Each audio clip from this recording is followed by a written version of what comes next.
said, nothing can stand in the way of the power of millions of voices that are calling for change.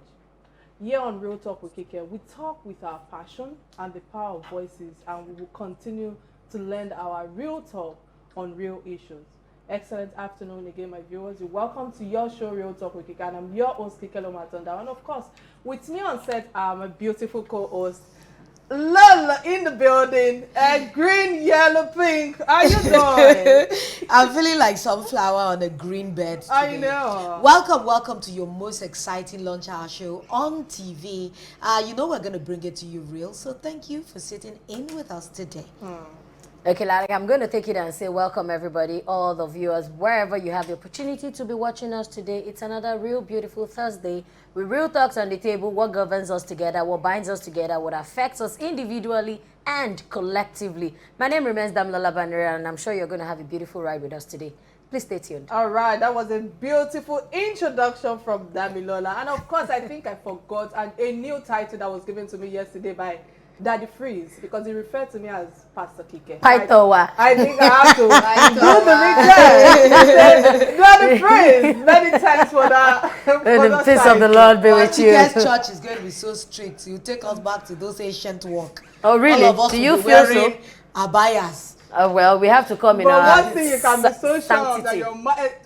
your morals must be very Sanctity, you'll be very sane. All right, guys, we are having discussions around recent happenings and contemporary issues in our dear country, Nigeria. And on today's edition, our discussion will revolve around the COVID vaccine, the sacked ministers in Buhari's cabinet, and the U.S. support against terrorism. But before we dive further into the major stories for the day, let's see what Nigeria has to tell us from history on this day in history segment. Please stay with us. We'll be right back. On this day in history, September 2nd, 2020, exactly 1 year ago, Nigerian Senate denies receiving billions of naira from NDDC. The Nigerian Senate debunked the report that each of its members received 20 million naira as COVID-19 palliative from the Niger Delta Development Commission, NDDC. Spokesperson for the Senate, Dr. Ajibola Bashiru, gave the clarification to the allegation in a statement on Tuesday. The Senate viewed it with grave concern, a statement credited to Dr. Kario Jubo, the Executive Director, Projects of the NDDC, who alleged that National Assembly members received varying sums of money as COVID-19 palliative. It's unfortunate that, sometimes we keep forgetting that history will never forget. Exactly 1 year ago. Absolutely. And I can remember vividly how all the senators denied receiving any money from the palliative money that was contributed, towards this pandemic and the COVID-19. But what does this tell you with everything that is happening presently, even with the fact that people are even still struggling with what transpired or with what happened with pandemic or COVID being a part of our lives today? Well, I think that when I saw on this day in history, I was really laughing because I said, okay, yes, some people will lay accusations, some people will deny. It's only very natural because the last time even Ponde that we were asking, you were fainting, they were putting hand in his mouth. That video looks very, very hilarious because the man was holding like, that's what it looks like. But when these monies that was supposed to be allocated for other citizens, and some people in their setup sit down and feel that it is their right, a whooping 20 million naira for some, there will be no smoke without a fire. Exactly. Let's go back to that. First of all, if there was an allegation, there was a rejection of allegation, that means that there are flames of fire somewhere. And it just shows us the face of the kind of leaders that we have chosen to serve us. That's basically, because it won't stop now. COVID-19 has come. We saw the people hoarding palliatives. Even in Lagos states, in different states, some lawmakers said they wanted to use it for birthday party. Some said they wanted to use it for kiniko. We know the gist is all around. So we understand that this face of leaders that we have, they are self-centered, they are greedy, and it doesn't feel like they even have empathy or sympathy for any one of us. Many thanks for that. Lola, what do you have to say to this? Well, I always say this is Nigeria, where accountability is non-existent. There are some things that when I even read it, it sounds like something you won't even watch in a film because it's so unreal. Are there no accounts? when money is left somewhere, are you telling me there was nobody that signed for anything? So how can people deny? They can only deny if those things were just given to them in Ghana must go with no accountability whatsoever, no record whatsoever. So if you collected money from a source and there is no papering to follow it, so why won't you have the audacity to be able to deny? But what even hurts is the fact that it is the people that suffer. Absolutely. The people that didn't get the help that they needed. Those are the ones that really suffer because they are playing their drama and playing their games. But it is the ground that is suffering, and that's where my own pain is. Because post-COVID, people are still suffering. Have you gone to the market in recent times? People can hardly feed. They can hardly take care of their families. And yet, this story is just something we'll talk about in history. Nobody has been held responsible. All right, many thanks for that submission, Lolo. I think for me, you both have said it all, but the only good part of this COVID that I can take away from the government is the fact that it's free for everyone in Nigeria. It's free for everybody, and that way nobody's paying any money. And at least we can say thank you to the government that that's one thing that they've given back to the society. Because imagine if they have attached a figure to vaccination. You will see that quite a number of people would have died. You will see that it would have been worse than what we think that it is today. So on that note, I say thank you, federal government. Thank you, state governors. And I hope that people will use this opportunity to get vaccinated. One of the first trending story that caught our attention that we will be discussing first is President Buhari, who sacked 2 ministers in his cabinet, you know, and is trying to reshuffle after an independent and critical self-review. And I think that will help him to at least identify the weak areas in his government. And Femi Adesina, which I caught some of his spokesperson, who confirmed that the affected ministers are the ministers for agriculture, that is Sabo Nanono, and his counterpart in the power ministry, which is Sela Maman. And in the same vein, Dr. Mahmoud Mahmoud Abubakar, Minister for Environment, was redeployed to assume office as the Minister for Agriculture and Rural Development, while Engineer Abubakar Dr. Aliyu, Minister of State, Works and Housing, will now be the Minister of Power. You know, I think before we dive into this conversation, it's important for us to quickly watch a few videos of this and try to have a better understanding of it. Please stay with us. As this administration approaches its critical phase in the second term, I have found it essential to reinvigorate this cabinet in a manner that will deepen its capacity to consolidate legacy achievements. Accordingly, a few changes marking the beginning of a continuous process have been approved. They are as follows. Ministers leaving the cabinet. 1. Mohammed Sabo Nanono, Minister of Agriculture and Rural Development. And 2. Engineer Salim Maman, Minister of Power. Redeployment. 1. Dr. Muhammad Mahmoud Abubakar, Minister of Environment, to assume office as the Minister of Agriculture and Rural Development. 2. Engineer Abubakar D. Aliyu, Minister of State, Works and Housing, assumes office as the Minister of Power. All right, many thanks for that. You know, Dami, I really want you to give me your own analysis on this. What's your take? Well, this Nigeria, sometimes it feels like we are rigmaroling. Reshuffling of that cabinet, is that really what we need? Agriculture and power. Now, let's take agriculture for instance. Now, part of the things that are affecting agriculture in the country, basically at this point, is insecurity. Majorly. So now, how do you change somebody in an office and not look at what has served as a deterrent to performance in that office? Insecurity is it.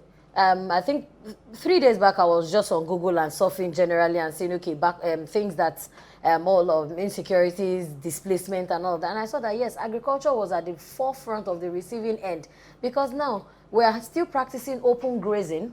where you have cattle and different livestock go into people's farms. Now, that has also increased the cost of food. Because when farmers till the soil and do all the work, and at the end of the day, somebody comes from nowhere, or some set of animals come from nowhere and do an open, have a field day on their crops, then how do they supply the people? How does the supply chain come down? And another thing is infrastructure, roads. I remember there was a while ago I did tomato business from Ukiri. I went to bring tomatoes. Then I passed my boundary. I think I brought in 256 baskets of tomatoes and all of that. It took like 3 days to get here because one, insecurity. Now, two, the roads are bad. So the drivers will tell you that they do not have a choice when they don't feel comfortable to travel. They have to park. Now, tomato is very perishable. Of course. So at the end of the day, when 256 baskets got to mile 12, I'm sorry to that I lost almost like close to 90 baskets.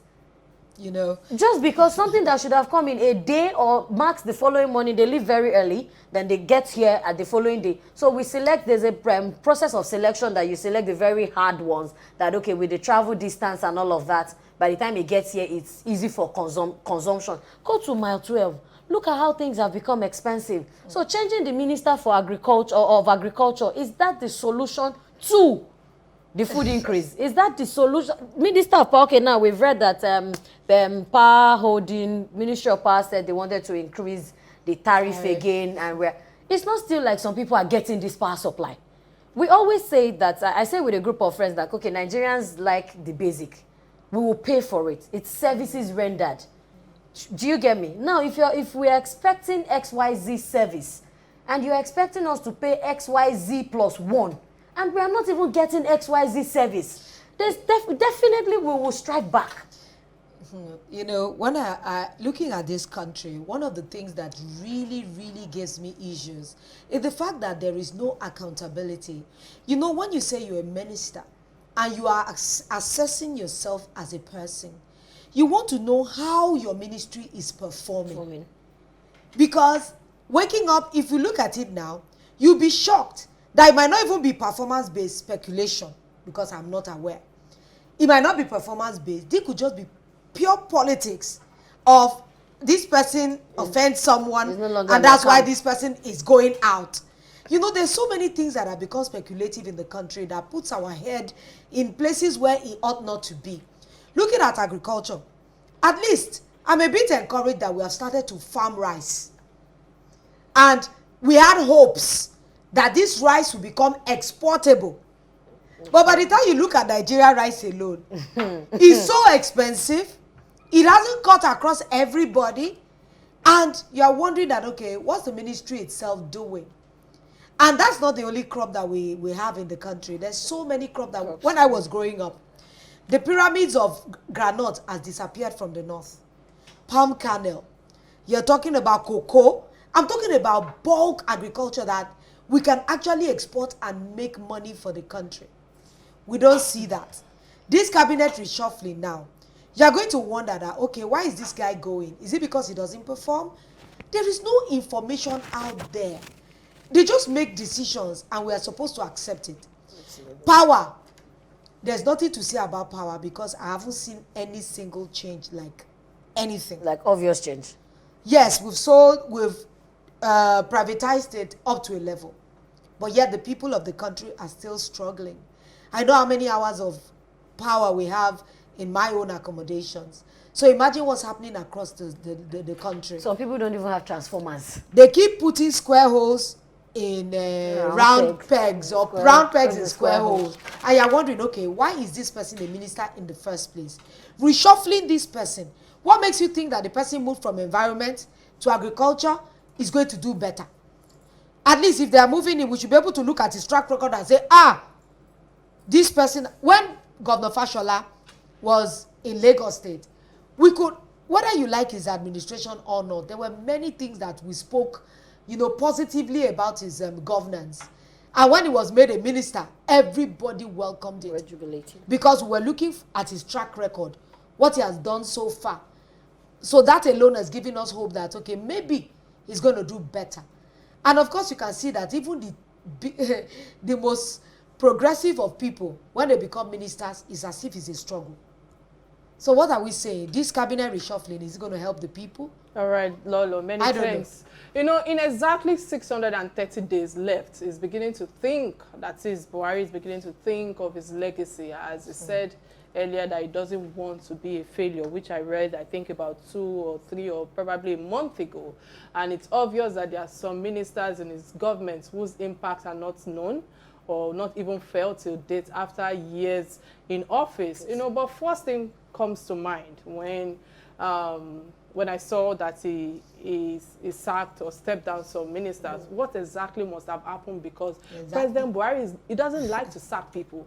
Unlike what you said earlier, Lolo, when you said that the ministers must have offended people.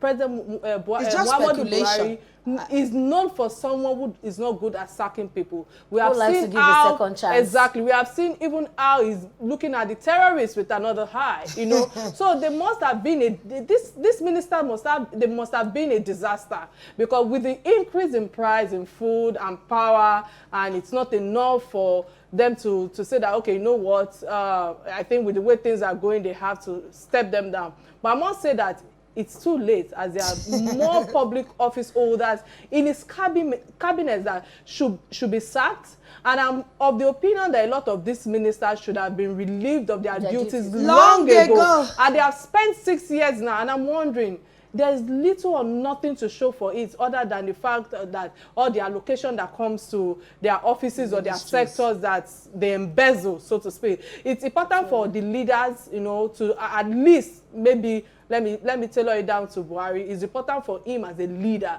to be able to defend his legacy, for him to be able to say that what am I leaving behind?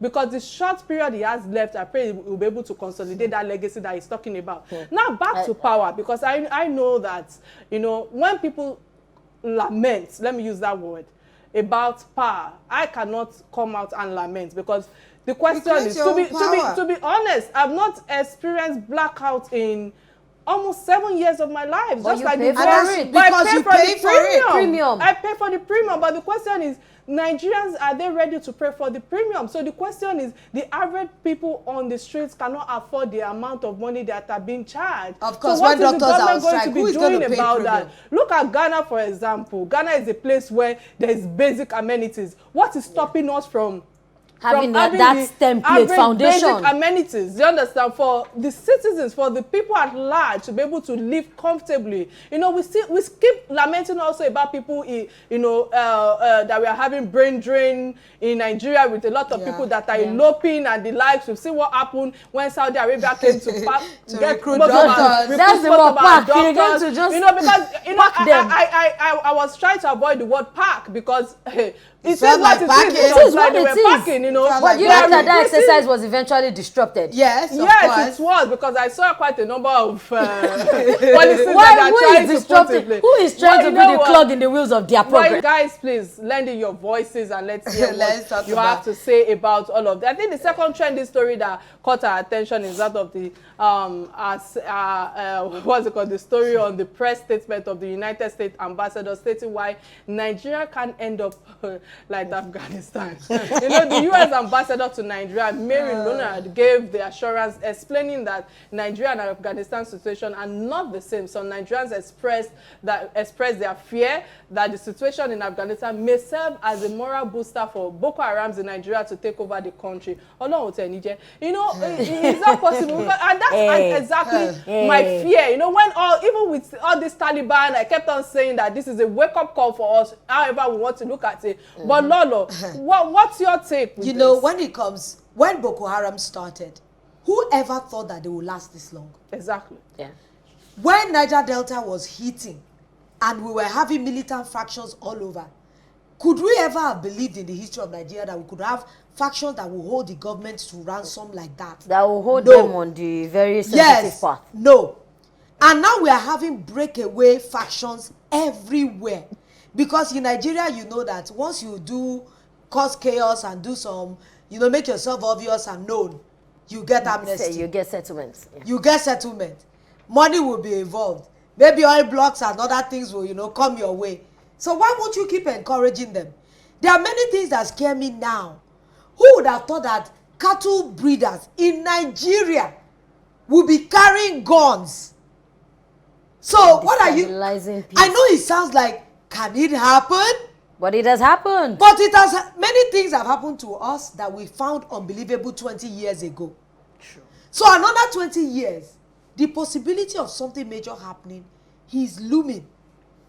If we do not curtail this thing now, you know, there's a saying in Yoruba that you can only bend a fish when it is fresh. But by the time it has become, maybe you've smoked it or it's dried, if you try to bend it, it's no longer pliable. All right, Lola, apologies for interrupting your line of thoughts. We have Osazua from Edo State for calling us from Edo State. Many times, please go straight to the point. Go straight to the point. Yeah, all right. What's your contribution on the topic at hand? Please, is it possible you reduce the volume of your TV set? Osazua, we can hear you make your point. Apologies, I have to let that go. Apologies. Yeah, Lolo. Yes, I was saying that we would have been banging our chest and say, no, this cannot happen. But I can no longer say that because I've seen untoward things happening in this country, going unchecked, and it becomes like, you know, when cancer starts, doctors will tell you that it starts from a tiny cell. Yeah. And it keeps growing spreads until it becomes a hydra or a dragon that we can no longer control. So what are we saying? The state of insecurity that we feel presently, but is it not something to fear? let's bring it back, because in terms of security in both countries, I want us to dissect the similarities. You know, it is important for us to understand the fear of the people. In as much as I might say, God forbid, you know, we need to need to put aside religion. Yes. Because I think that that's part of the challenges we are facing thus far with all the problems that we are facing. You know, and also let's criticize this objectively. What do you think? Do you think that this is the time for us to call for help from the US? No. Do you think that President Buhari will have any solution to what is going on presently? Do you think he might be able to provide solution? What are we saying? If we start to call external bodies, you know, I was saying it the last time we were on the show. I said that the whole world is watching us. Don't you think that? I was joking. I said, I remember many years ago that countries expand from conquest. That means if you want your country to grow larger, you just wage war with the next neighboring country, take them over, and add them to your space. Don't you think that we are giving the world itself we're telling them that, look at us, we're not together? And that even fears me more than even the internal terrorism that we have. How about if you have an incursion from outside? Every time we're looking, going cap in, every time we're going cap in hand to them to give us something. Kike, you and I know that there is no country that is going to do anything for us as a nation that doesn't have conditions. Those are the things that people forget. You want to get a loan from the bank, you forget that tiny things called terms and conditions. You know, nothing comes free to us. The reason why I asked that question, because I know how the US have reacted to this in terms of providing security in other countries when it comes to the assumption of what Biden have provided thus far. So people are of the opinion that he has not been of impact, but the question is, at least he rose to the challenge. Yes. Hence the reason why I'm asking that question. Do you think that it's time for us, you know? But in Nigeria here, do we think that, does it look like we would accept that help? Does it look like we do not know where our problem is coming from? Please kindly hold that thought. We have Ali from Jos. Ali, many thanks for calling. Apologies for holding you for too long. All right, I think we lost that. Okay, so do we think that we do not know our own problem? Because like our guest on Tuesday said, if the devil within does not operate, how would the angel from outside break into your home? Because now we are looking at Afghanistan, we are looking at, okay, it happened in Libya, we know the Afghanistan story, we know the Saddam Hussein story, we have so many comparisons on the table. But here in Nigeria, our peculiarity is that we know those people. But Danny, they know themselves. Can we analyze the political and the bilateral relations between both countries when it comes to security tensions? Because I know that what does US stand to gain from Afghanistan? Because I know that there are a lot of reactions from that when Biden stood up and the likes and so what do you think that we stand to gain also from Nigeria as well if we call on our bilateral relations? Have you ever seen any country, especially the US, that would do anything for any country without some underlying bias? But have we even negotiated and sit down to look at who do you want to negotiate, negotiate Kike? with? Is it that you're asking us that, okay, like people joke about it and say, Kuku take the Sea of O of Nigeria and sell it? People make jokes about that. Look at the way China is coming into the country. Now we enter BLT with Chinese people like, we're all and let me shock you, they're coming from Iyanokpaja. They're not coming from VI. So they're finding their spaces. I'm afraid of this government, that we need to keep our house in order first, because by the time we keep reaching out to external people, they keep looking at the holes and the gaps, and once they enter, that's it. You want to be colonized. I know that history shows that they left in 2015, that is the US people, after being invited to come and help us tackle Boko Haram. But let me before I ask you that question, I'm told that we have Dr. Sami from Abuja.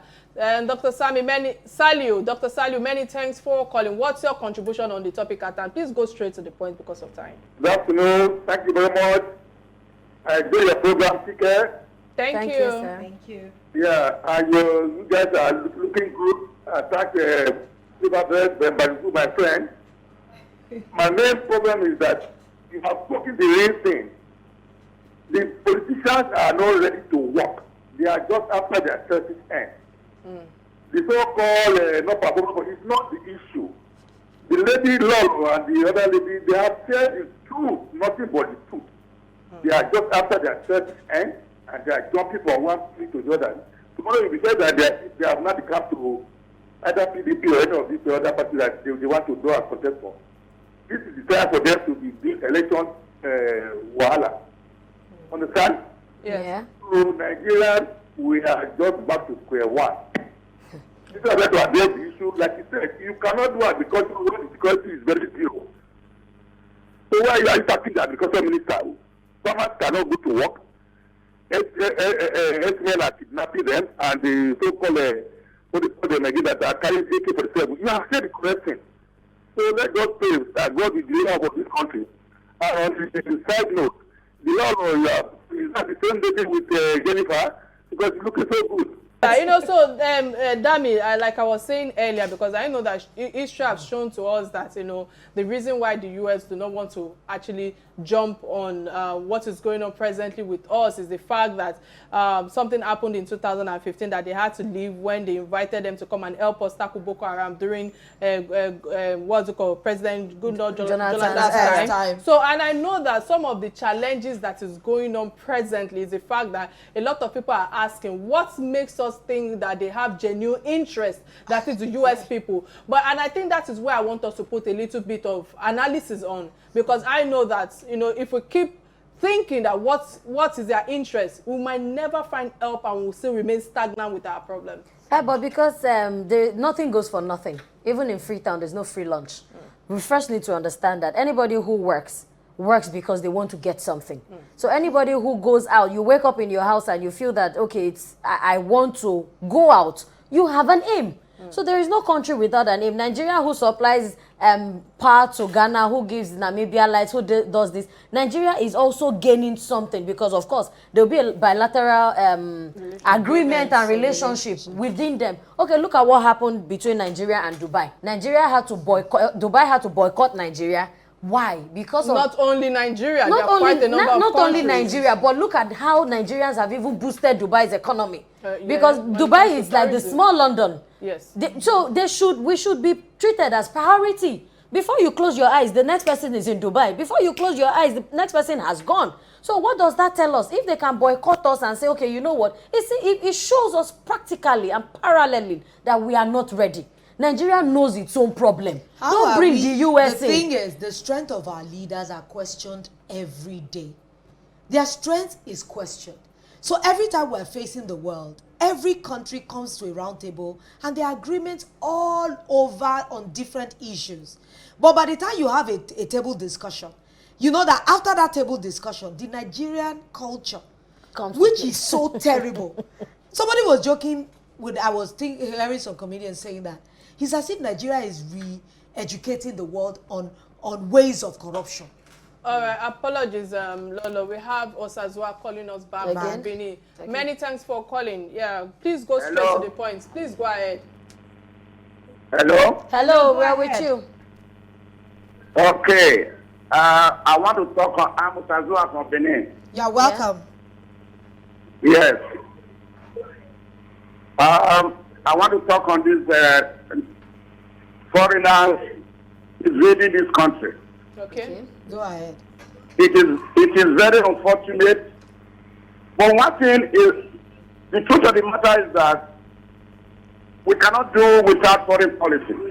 Foreign policy is about engagement. Nigeria cannot find itself in isolation.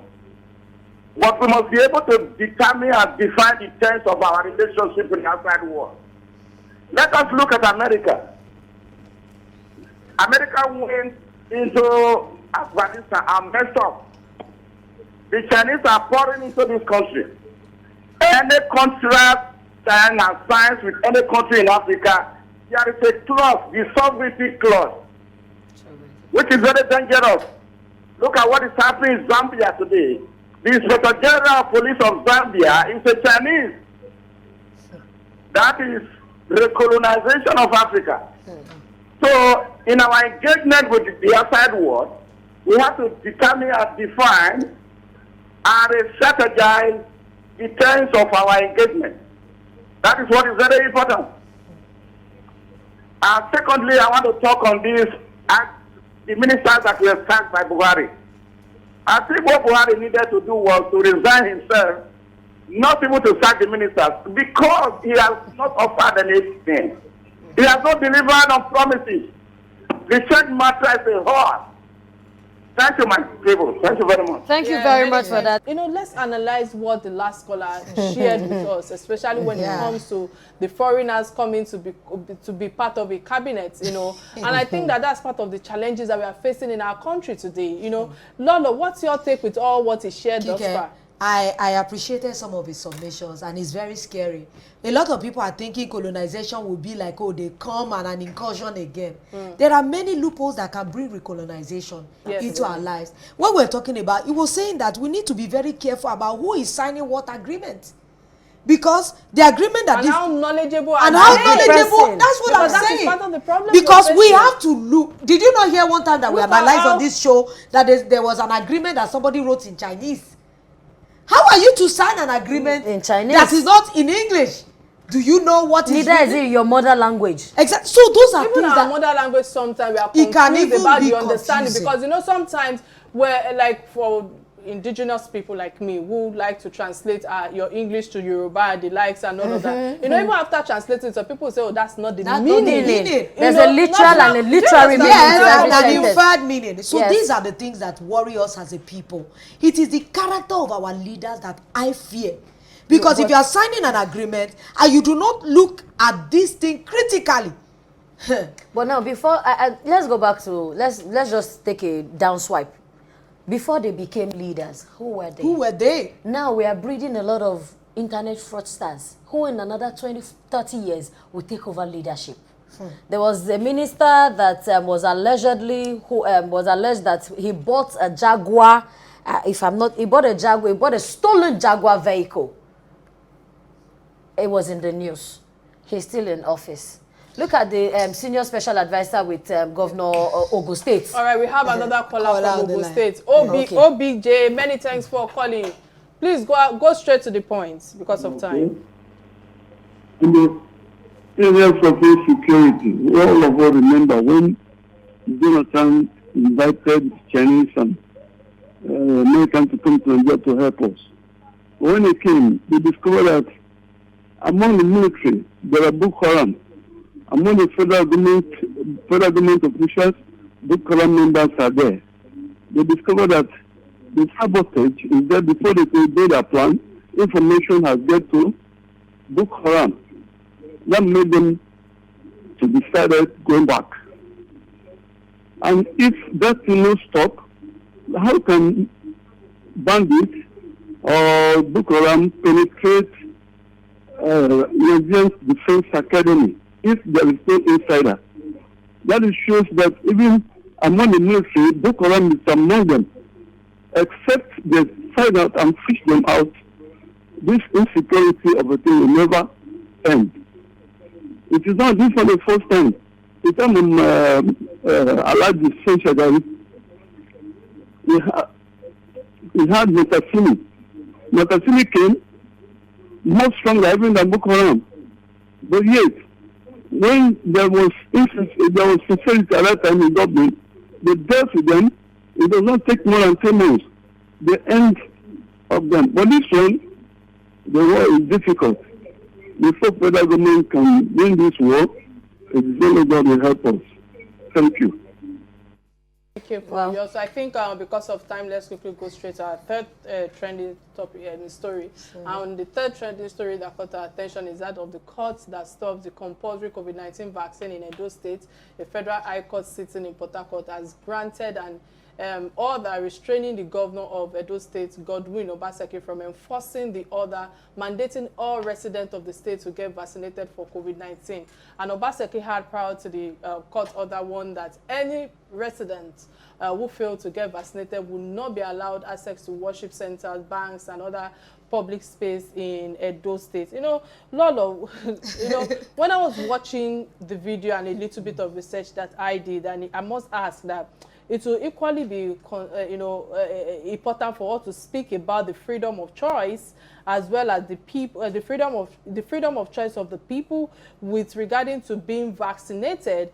But you know, I must ask, accountability is key in all of this, because getting vaccination when it comes to your getting the jabs and all of that, I feel that the populace on its own should just willingly go take this vaccine. Submit because themselves. It's for themselves. You know, Lolo, what's your take on this? Kike? We all have children, thankfully. Are you not still aware that some people have not even taken the basic antenatal injections? As in the basic BCG, all those injections, hepatitis, HPV, that we take for children. But you see, there is this thing called choice, which even from God was handed to us. Absolutely. You cannot compel people. You can only convince them to see reason with you. But if you say everybody should take the vaccine as a matter of compulsion, it's like you are taking away their right of choice. You know, I must confess on this day, because we keep it real, because I know that I had different reactions. I wasn't sure whether I want to take the vaccine or not. And you are educated. Yes. And this is me who is exposed, who is educated, who is learned, to at least to know better when it comes to the merit of getting vaccinated as opposed to the dangers of losing lives during this pandemic period. And even, you know, bearing in mind that the vaccination doesn't, you know, prevent the infection and also the spread of the vaccine itself. And this is me still struggling with whether I want to take these jabs or not. Imagine. But, you know, Dami, I need you to give your submission for somebody who is listening right now, how you should encourage them to get vaccinated. Well, I think that encouragement starts from the governance level, because our leaders have not even encouraged us enough. We do not trust them with what they are doing. Yeah. Some people will still sit in some corners of their homes or within themselves as friends and think that, could this thing really be true? Because now is it possible for it to be free? To be free? Now, because when did they you started, hear a rumor of a country that they said they were giving them ordinary water? Do you understand? And now you want to vaccinate people who do not even have access to regular health care, who cannot walk into a primary health center and complain of maybe typhoid, malaria or something, who do not have access to free treatment most times. It's like we said, the general hospital. When you go there, it's not free. Nothing. You buy every single thing, including syringes and drips and plasters, and you will buy it. Yeah. So people who do not even initially have that belief, who are not convinced enough, then our Today in History stated that last year Senate they were sharing 20 million naira palliative, and these people just feel that they are making money on us. So it's a thing of choice. Yes, God handed it to us like left and right. Our decisions, sometimes we are the orchestrators of our lives. If Now, these it people happened that- in it happened in France, because I remember that Emmanuel Macron made it mandatory that those who do not get vaccinated should remain in the house. And be marked. And they should just stay in their homes. Now, people who have been vaccinated are the ones who are allowed to go out churches and mosques. Maybe if it was that case, but now it's telling me that there is no alienation between the state governor and the courts. Because I think that those are the two major parties that should handle, that the state should look up to. But if the governor is saying is a must, and the court says that the rule of law is freedom of expression, rule of law. The rule of law. So I think that on that basis, they even first of all need to align. The rule of law is there. Because the house is divided already. So You where do cannot citizens change it. follow? Some citizens will feel that, oh, because I love my governor, It's a choice. I will follow my governor. Some people will feel that the court is supporting them. That, okay, I can uphold my choice. After all, it is still called a choice. It's just like like Jehovah's Witness refusing to take blood transfusion. Choice. They have gone to court. People have died. Their members have died. But it is still their choice whether they choose to take it or not. Even though we encourage people, because that, oh, this will prevent you from the maybe encouragement dying should not from even start now. The encouragement should have been way back since independence. They do not encourage us. Maybe they should start by encouraging our medical personnel by paying their salaries. By paying them, we'll start from there. All right, my submission on this is that the guy didn't file the case in Benin, but went straight to Port Harcourt to file. I just want to start by stressing that everyone should get vaccinated. This should have been over by now if everyone was willing to take the vaccine in the first place. This is part of the public policy, and this is also unfortunate that we have to beg people to take it. It is a case of emergency. It is a case of emergency, and I'm emphasizing on this. We have gone beyond the stage of convincing people that the vaccine has no correlation with the controversial mystery when it comes to the story being peddled around, and the like. People are dying. People are dying. Millions of people are dying. We need to either choose between peddling conspiracy theories or embracing a prevention that will stop continuous mystery deaths. You know, we need to wise up as Nigerians and be responsible for our lives. And we cannot keep holding government responsible and be saying that because we do not trust the government, hence the reason why we cannot do what is right for ourselves. But did you, let me interrupt. Did you know that Mike Okri, the famous singer, was actually vaccinated and he caught? Nobody had coronavirus. And that's exactly what I'm saying. That's what I'm saying. But they said it won't be fatal. Yes. That it will be. All right, quickly. On that note, some people still do not trust it. All right, we need to move on. I think the last trending story that caught our attention is that of the Katsina lawmakers that wept, you know, at Buhari's government over rising killings. And Katsina is Buhari's home state, and the governor at a recent briefing lamented about 10 local government areas that are under bandits, you know, continuously, and they're being attacked, and they still haven't gotten any response or any solution to this. I think yesterday night I saw that Zamfara State, I hope I'm correct, actually had to shut down all schools in the state. You know, but before I give my submission on this, Dami, what's your take on it? I don't want to sound like a pessimist. You know, for those who do not understand the story, it's important for us to quickly watch let's see a clip on it. Let's watch a few clips.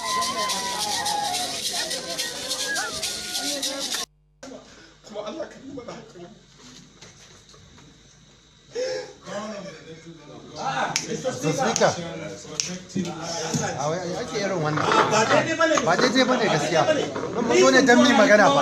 Mr. Speaker, nan mun zo ne don mu magana don wannan aka zabe mu har kai shida. Sai ka daga hannu ba mu dama mu magana. Kullum haka ake mana cikin gidan. Sai daga hannu ba mu dama mu magana. Dan haka aka zabe mu. Sai a zabe wasu a ba su damar su magana. Dan haka aka zabe mu nan wurin. Ba dan haka aka zabe mu aka mu nan wurin ba. Ana mu yi magana. Sai a bar kowa ya magana, mu ana mu yi magana. Ba mu da yanci ne. Ba za mu ma ke ba. Wannan an shayi mana shi a gidan nan. An shayi mana shi a gidan nan. Wannan ba ta mana rai. Yes, kullum ya su sai da gidan nan.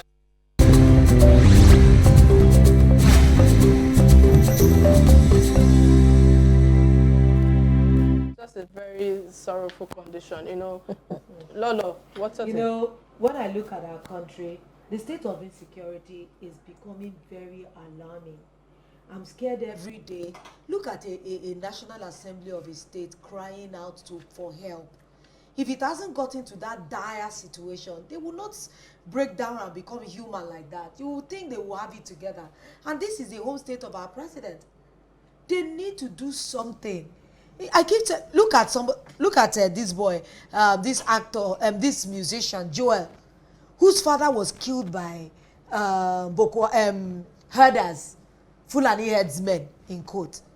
You know, it's so easy for us to point across and say it's happening there. But when it comes to your neighborhood, when it happens to someone that is close to you, then you know the agony that the people of this state is facing. All right. Just like I said earlier, that I didn't want to sound like a pessimist, but I like us to always go back to the foundation of a root cause. It's not that they are crying. Patience Jonathan cried her cry, and it seemed like, oh, she was just wailing. Oh, she was just acting. But now they are feeling the heat of when they should have spoken up, of when they should have reacted, of when they should have clamored, of when we should have seen them on the streets protesting heavily and protesting genuinely.